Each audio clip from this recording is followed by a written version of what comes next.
여러분 안녕하십니까? 오늘 KBS 9시 뉴스는 대한민국 교도소, 즉 교정행정이 과연 공정하게 집행되고 있는지 여부에 대해서 진지한 의문을 제기해보고자 합니다. 힘있는 정치인이나 재벌 총수들이 죄를 지어서 교도소에 가게 되면 대부분 1인실, 즉 독방에서 생활합니다. 그렇지 못한 대부분의 수감자들은 영화에서 보듯이 여러 명이 한 감방에서 공동생활을 합니다. 이를 혼거실이라고 하죠. 지난해 고 노회찬 의원이 국정감사 자리에서 신문지를 깔고 누웠던 것은 이 혼거실에서 공동생활하는 일반 수감자들의 열악한 환경과 인권 침해 문제를 지적하기 위해서였습니다. 교도소 내부에서 1인실 생활을 한다는 것은 말 그대로 하늘의 별 따기라 불릴 정도입니다. 그런데 일부 수감자들이 변호사를 브로커로 고용해서 은밀히 독방 거래를 하고 있다는 사실을 확인했습니다. 저희 취재진이 접촉한 한 변호사의 생생한 육성을 먼저 들려드리겠습니다. 탐사보도부 이세준 기자입니다. 돈으로 교도소 독방을 살 수 있다는 믿기 힘든 제보. 취재진은 브로커로 지목된 변호사에게 수감자의 가족인 것처럼 전화열에 물어봤습니다. 여러 명이 지내는 혼거실에서 1인실로 옮기고 싶다고 말했습니다.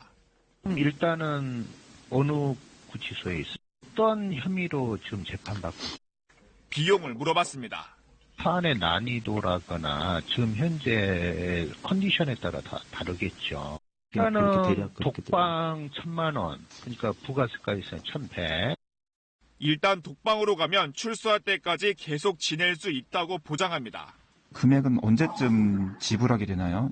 수사는 즉시 입금하시고 결과가 안 된다면은 다 돌려드려야 되는 거고요. 한번 독방으로 가면은 본인이 사고 쳐서 다시 혼거실로 가지 않는 한은 독방이 계속 있단 말이에요.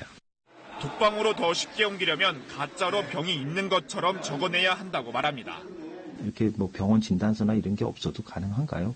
이제 그거는 이제 만들어야 되겠죠. 이제 예를 들어서 폐쇄 공포증이 있어가지고 도저히 이제 못 견딘다랄지 뭐 하면서 신청서 내고.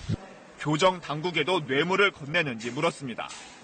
교정본부라든지 이런 데 좀 성의가 들어간 걸 저희가 좀 확인을 해볼 수가 좀 있나요? 공무원들이 그렇게 약점 잡혀가지고 나중에 뭐 어떻게 해요? 그 상도이고 내 영업 비밀인데 그거를 갖다가 오픈할 수는 없죠. 구체적인 방법은 알려주지 않았지만 교정 당국의 로비가 이루어진다는 사실을 조심스럽게 내비칩니다. 그때그때 상황에 따라서 뭐 빡셀 때도 있고 조금 느슨해질 때도 있고 뭐 좀 그런 차이가 있어요. 교도관들이 봤을 적에 그냥 단순히 돈 지르는 것으로만 생각이 들면은 불이익을 받을 수 있죠. 얼굴도 본 적 없는 의뢰인에게 자신 있게 독방 거래가 가능하다고 말하는 이 변호사는 누굴까? 13년 동안 판사로 재직하다 2009년 서울중앙지법 판사를 끝으로 개업한 김상채 변호사입니다. 지난 6.13 선거에서 서울 강남구청장 후보로 출마했던 김 변호사는 현재 바른미래당 정책위원회 부의장과 법률위원회 부위원장을 맡고 있습니다.